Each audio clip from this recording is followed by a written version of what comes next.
और द्वापर युग में पांडवों का जो यज्ञ हुआ था उसका उदाहरण देकर अपने भाईचारे का बचाव करना चाह रहा है कि पांचों पांडव और श्री कृष्ण जी रथ लेकर और करुणामय ऋषि जी के पास में गए। उन्होंने आकर उनका खाना खाया, उनका शंख बजाया।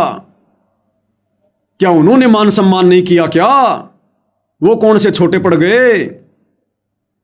तो पहले विकास भाई के वचन सुनते हैं, उसके बाद मालिक के ज्ञान आधार से फिर इस पर निर्णय करेंगे। सुनिएगा। और दूसरी चीज, द्वापर युग का सत्संग सारा का याद होगा, जब सुदर्शन सुपच के रूप में स्वयं परमात्मा, पांचों पांडव वीर और छठे कृष्ण भगवान उनके यज्ञ में गए। उनमें भाई कौन सा नाम ले रहा था? पांचों पांडव द्रौपदी के हाथ का भंडारा करा, और वो श्री कृष्ण जी, और वो श्री कृष्ण जी त्रिलोकीनाथ, वो है राम जी। और जब उनके जागो उनकी मदद कर दी तो भाई के हो गया।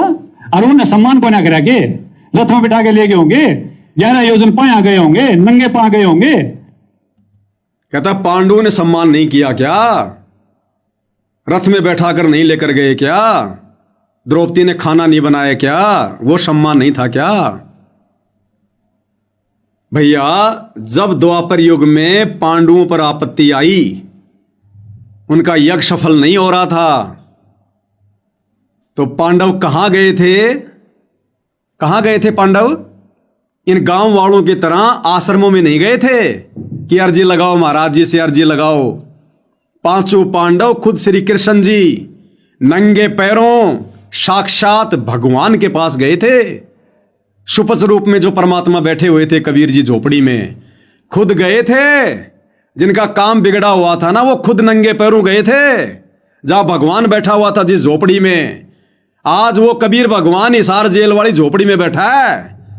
अगर इनका काम बिगड़ा हुआ था तो ये जाते हिसार जेल में, डायरेक्ट भगवान के पास जाते। पर भगवान फिर मदद करता ना करता, फिर हमारा बोलने का कोई अधिकार नहीं था। तुम भगत जा रहे हो इनके पास जबरदस्ती। अरे काम तो बिगड़ा इनका, और जबरदस्ती इनसे कह के प्रार्थना तुम लगवा रहे हो। लगा रहे हो कि नहीं लगा रहे हो तो बाद की बात है। तो भाई वो पांचों पांडव और श्री कृष्ण जी अपने अहंकार अभिमान को त्याग कर और कहां गए थे? भगवान के पास गए थे, उनकी झोपड़ी में। अगर इनको अपनी मदद अगर करवानी थी, जाते डायरेक्ट भगवान के पास में, फिर हम बोलने वाले नहीं थे। और भाई बार बार वही बात है भाई, वो द्वापर का समय था।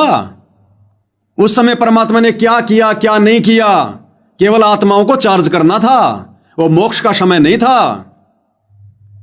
और कह रहा द्रौपदी ने सम्मान नहीं किया। क्या क्या खाक सम्मान किया द्रौपदी ने? अरे विकास भाई, सत्संग सुनता कि नहीं सुनता? क्या खाक सम्मान किया था द्रौपदी ने भगवान का? जब भगवान खाना खा रहे थे तो द्रौपदी मन ही मन में गालियां निकाल रही थी। यो गलीच आदमी, घास फूस खानी आदमी, इसको खाना खाने का भी नहीं पता, सिल्ड बिल्ड अब सी, जैसा कि गुरुदेव भगवान बताते हैं। कितनी गालियां दी थी द्रौपदी ने भगवान को। कौन सा मान सम्मान कर दिया द्रौपदी ने? मन में तो उसके दोष भरा हुआ था। ऐसे ही इन लोगों के दिलो दिमाग में तो तंबाकू का जहर भरा है। और ये कह रहे हमारी खाप पंचायत के ऊपर बात आ गई, हमारी खाप पंचायत की बेइज्जती कर दी। अरे जब तुम लोगों ने महम चौबीसी के चबूतरे पर सतगुरु रामपाल जी के चरणों में अपने सिर की पगड़ी उतार के रख दी, पगड़ी यानी अपनी इज्जत, फिर अब कौन सी तुम्हारी मान सम्मान बच गया भाई? कौन सी तुम्हारी इज्जत बच गई? जब तुमने अपनी पगड़ी उतार के सतगुरु के चरणों में रख दी तो फिर काहे की इज्जत, काहे का मान सम्मान है? अरे हरियाणा में तो पगड़ी सबसे बड़ी इज्जत होती है। और जब तुम लोगों ने अपने शरीर की ये पगड़ी, अपने खोपड़ी की ये पगड़ी संत रामपाल जी के चरणों में रख दी, आपने उनको पगड़ी भेंट करी कि नहीं करी? फिर अब तुम्हारी कौन सी मान मर्यादा बच गई? कौन सी तुम्हारी इज्जत बच गई भाई? कौन सी इज्जत के ठेकेदार बने फिर रहे हो? कि खाप पंचायत की बदनामी बर्दाश्त नहीं होगी, हमारा रंग बदल जाएगा। इज्जत रही कहां बता दो? इज्जत तो सतगुरु के चरणों में रख दी। द्रौपदी ने मान सम्मान किया था। द्रौपदी तो गालियां निकाल रही थी, वो मान सम्मान था वो। और पांचों पांडु खुद गए थे, नंगे पैर गए थे, मुकुट समेत दंडवत किया, जाते ही सार जेल में। बाद में मालिक की मर्जी हो, मदद करता न करता, हम कौन थे फिर बोलने वाले। ये जो बीच में जो तुम ये एजेंटगिरी वाला काम करोगे ना, तो भाई ये बर्दाश्त नहीं होगा। ये तो फिर ज्ञान आधार से बोलना पड़ेगा। और दूसरा मेरे भाई, तू कह रहा कि द्रौपदी ने द्वापर युग में खाना बना के खिला दिया भगवान को, तो दास यही तो कह रहा भाई, वो द्वापर युग की बात थी। वो उस समय परमात्मा क्या करेंगे क्या नहीं करेंगे, वो चीजें वर्तमान में अप्लाई नहीं होगी। द्वापर युग में द्रौपदी ने नाम दीक्षा नहीं ले रखी थी, जैसा आप कह रहे हो कि द्रौपदी ने कौन सी नाम दीक्षा ले रखी थी, और भगवान ने उसके हाथ का खाना खाया, खाया ना। द्रौपदी ने खाना बनाया और भगवान ने उसके हाथ का खाना खाया। और खाना बनाते समय द्रौपदी क्या क्या सोच रही थी, और जब भगवान खाना खाने लगे तो कैसे वो भगवान को गालियां निकाल रही थी। ये सम्मान है ये। अब आगे सुनिए भाई और बहनों, कहता द्रौपदी ने अपने हाथों से खाना बनाया और परमात्मा ने अपने हाथों से खाना खाया, तो इसमें क्या हो गया? वो खाना परमात्मा ने कैसे स्वीकार कर लिया? वो भी तो द्रौपदी ने मान सम्मान ही किया था। तो इसका जवाब आगे देंगे भाई और बहनों, ध्यान से सुनिए। और भाई कौन सी का चीज छोटी थी द्वापर के सत्संग में, जब पांडवों का शंख बजाया, इन्होंने बता दो पांडव किस तरह हिड़े थे, पांचों वीर थे, छठे कृष्ण भगवान थे। द्रौपदी ने खुद अपने हाथ से खाना बनाया, खुद हाथ से खाना बनाया, सम्मान ना था के इसमें कौन सा अपमान था? किसने क्या कह देगा? वो कौन सा सत्संग अप्लाई करेगा? कति बेउद्देश्य गंदी बात करने की जरूरत नहीं है पवन भाई। करा यहां कौन सा सत्संग अप्लाई करेगा पवन दास तू? अब बता कौन से सत्संग का रेफरेंस देगा कि द्रौपदी ने तो अपने हाथों से खाना बना के, वो तो अनुपदेशी थी, और अपने हाथों से खाना बना के द्रौपदी ने भगवान को खिलाया। तू कह रहा ना कि परमात्मा किसी भी अनुपदेशी का सम्मान स्वीकार नहीं करते, तो द्रौपदी कौन सी भगत थी? फिर भगवान ने उसका खाना क्यों स्वीकार कर लिया? कह रहा यहां कौन सा सत्संग अप्लाई करेगा पवन दास? इतना ज्ञानी ना बन तू। अब खिला के दिखा देना भगवान को खाना तू किसी भी अनुपदेशी से। अरे अब खिला के दिखा विकास सिंह पुरिया। द्वापर में तो खा लिया भगवान ने, वो तो मोक्ष का समय नहीं था भाई। तो आज वर्तमान में संत रामपाल जी को किसी भी अनुपदेशी का खाना खिला के दिखा। भाई द्वापर में खाए तो अब भी खाएगा। इसलिए दास बार बार कह रहा है वो द्वापर की घटना ही थी, त्रेता की घटना थी, सतयुग की घटना थी, वो मोक्ष का समय नहीं था। परमात्मा ने केवल आत्माओं को अपनी शरण में लगा के रखना था। आज खिला के दिखाना तू सतगुरु को अनुपदेशियों का खाना। सत्संग नहीं सुनता क्या भाई?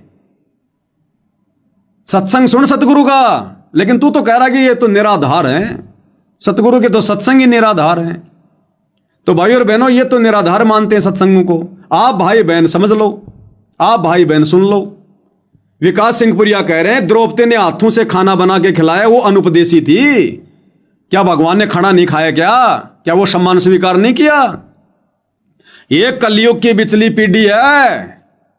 भगवान तो अपने भक्तों को भी मना करते हैं किसी अनुपदेशी का भोजन खाने से 3 लोक का भार चढ़ेगा।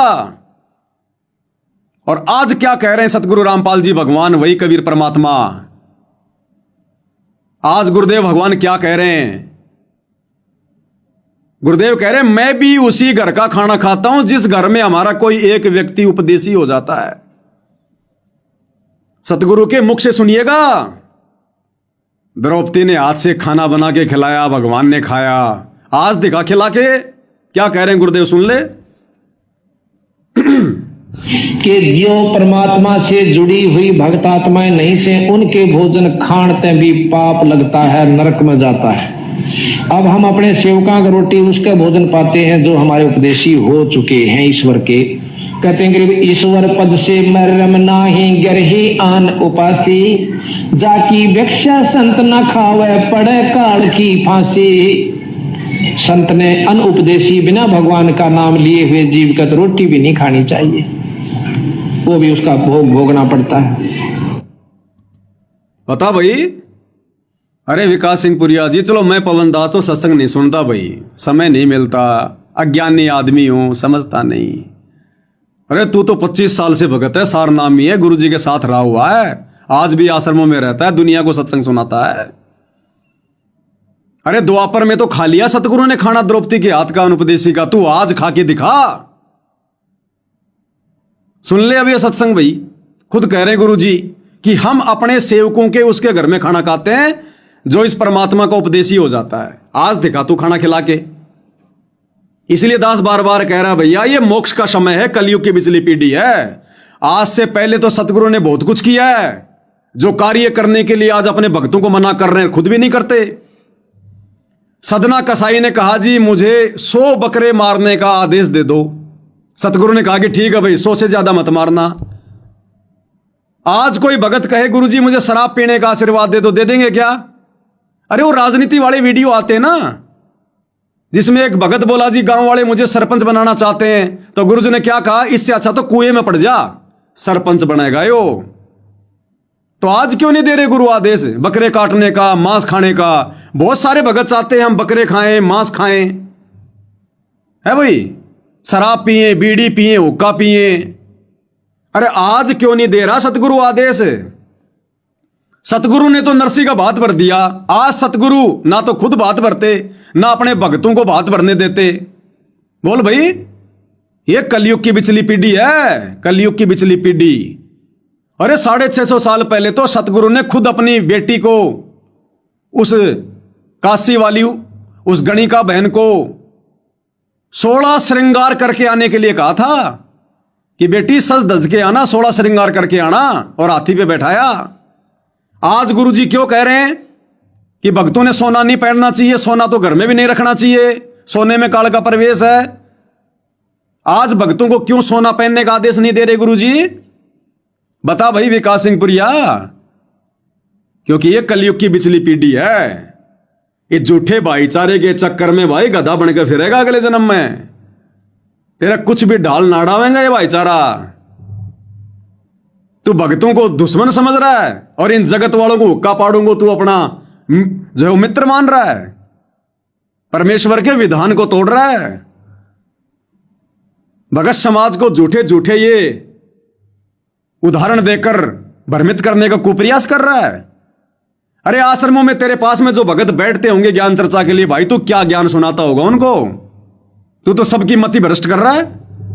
तू तो सबको मर्यादाओं में ढील दे रहा है, छूट दे रहा है। कौन मर्यादा में रहेगा ऐसे?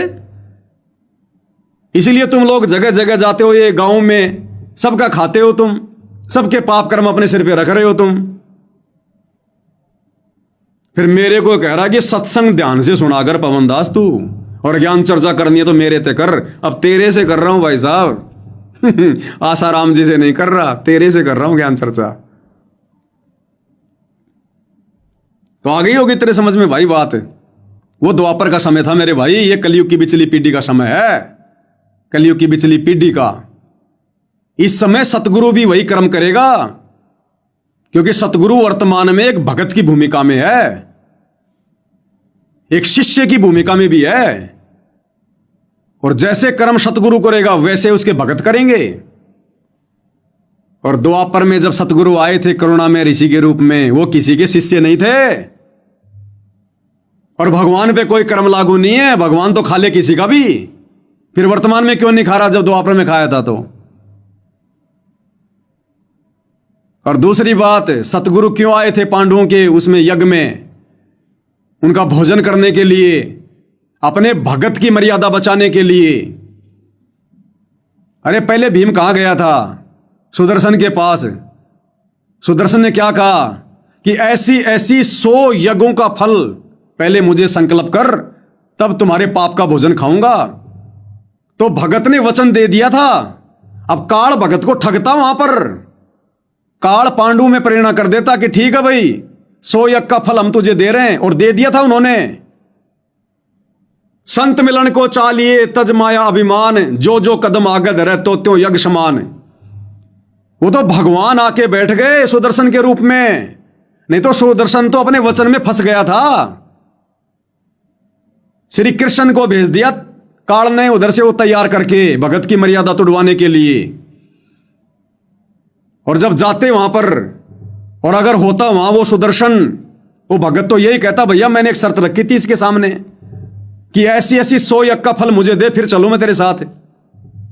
और श्री कृष्ण जी कह देते उस समय काल प्रेरणा से, लो जी संतों की वाणी है, परमात्मा की वाणी है, भगत ने तो माननी पड़ेगी कि संत मिलन को चालिए तज माया अभिमान, जो जो कदम आगे रखे त्यो त्यो यज्ञ समान। देख लो जी हम कितने किलोमीटर से पैदल चल के आए हैं और कोई अभिमान नहीं हमारे अंदर। मुकुट समेत हमने दंड प्रणाम किया। न जाने कितनी यज्ञ बन गई, आपने तो 100 मांगी थी, यहां तो हजारों बन गई।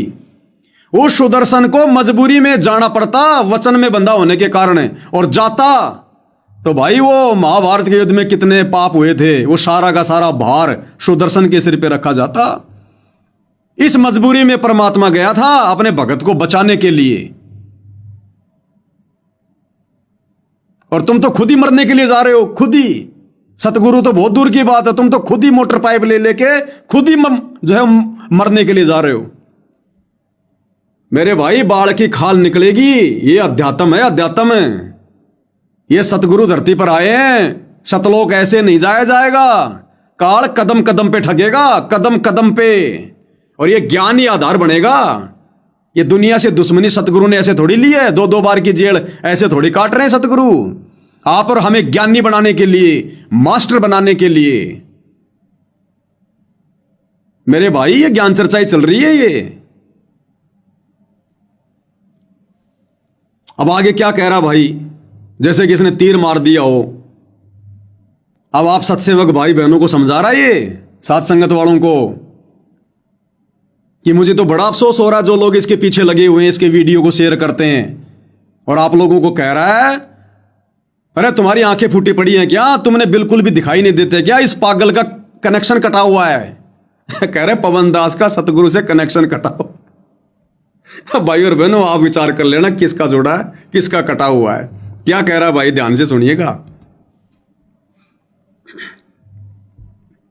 और मैं तो ये बताऊं, जो उसने सुनकर उसकी वाहवाही कर रहे हैं, अरे डूब तो तुम गए, इस पागल का कनेक्शन ना देखते कटा पड़ा है, और तुम इसकी बात ना करो, तुमने कोने फिर ये सत्संग है, अरे ये सत्संग तो सब बेकार होंगे। बताओ, कह रहा पवन दास का इस पागल का तो कनेक्शन कटा पड़ा है, और तुम इसकी वाई वाई कर रहे हो।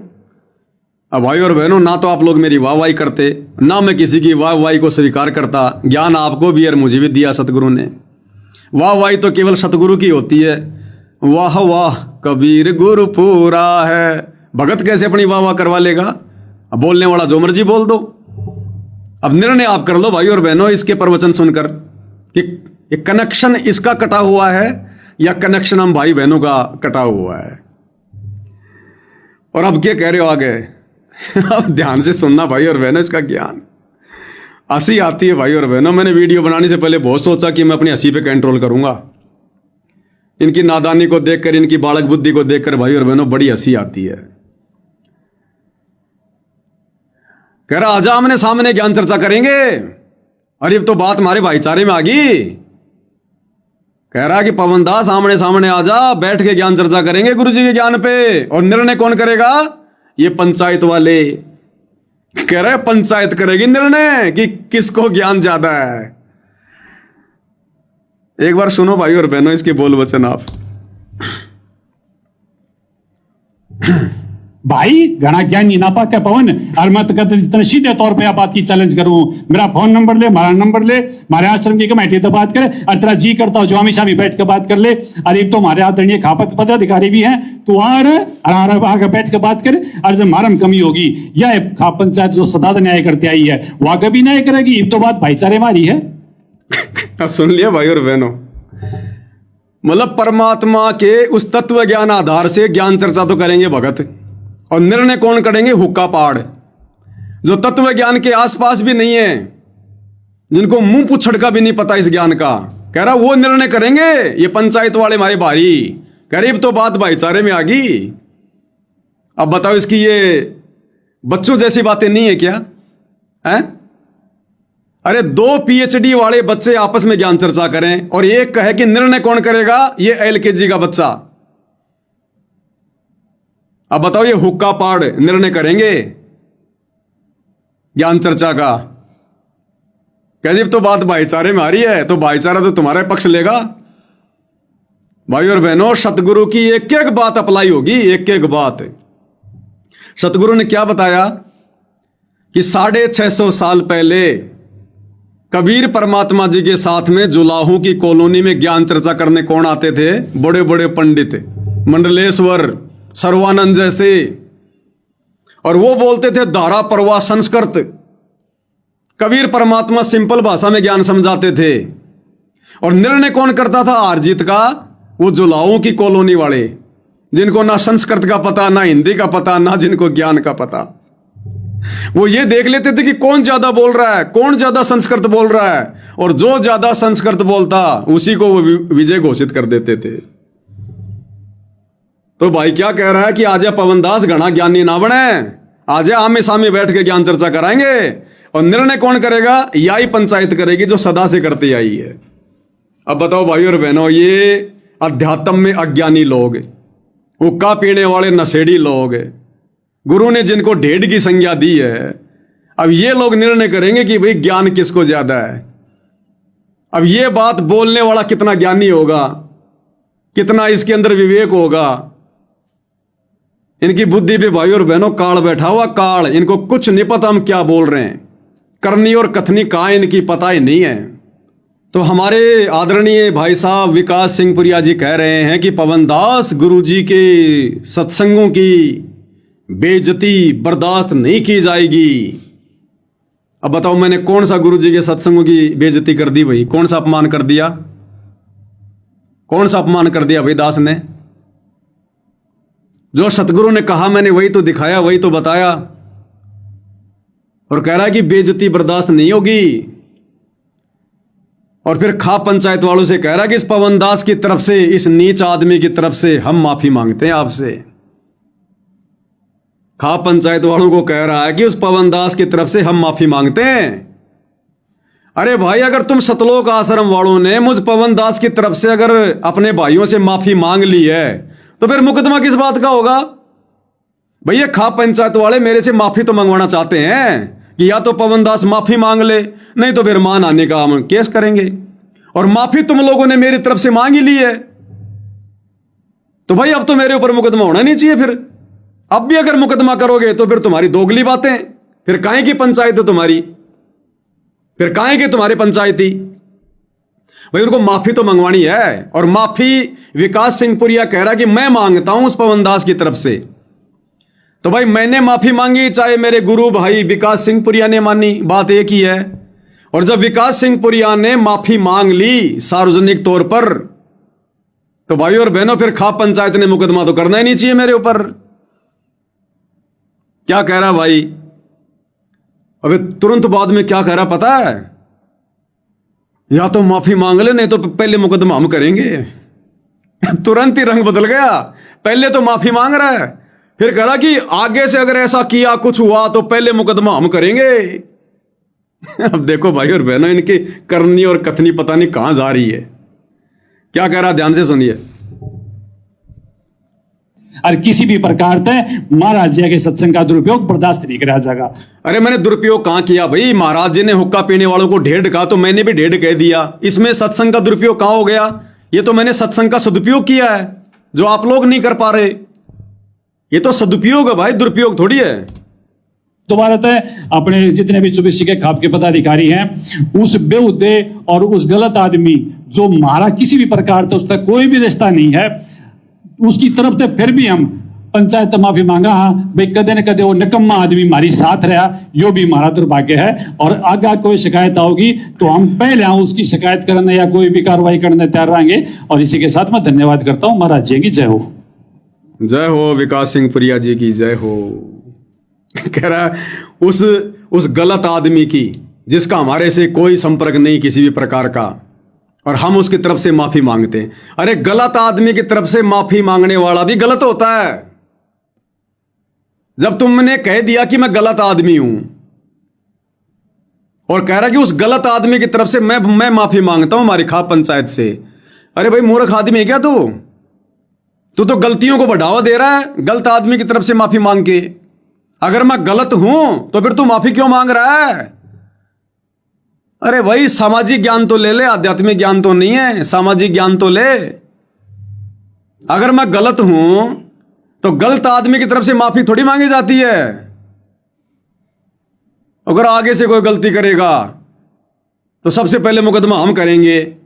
अब देखते हैं भैया खाप पंचायत वाले तुम्हारी कितनी की इज्जत करते हैं, तेरी बात के कितना जो तवज्जो देते हैं। तूने माफी मांग ली और कह रहा ये मेरा भाईचारा है, तो भाईचारा तो तेरी बात मानेगा क्योंकि तूने माफी मांग ली।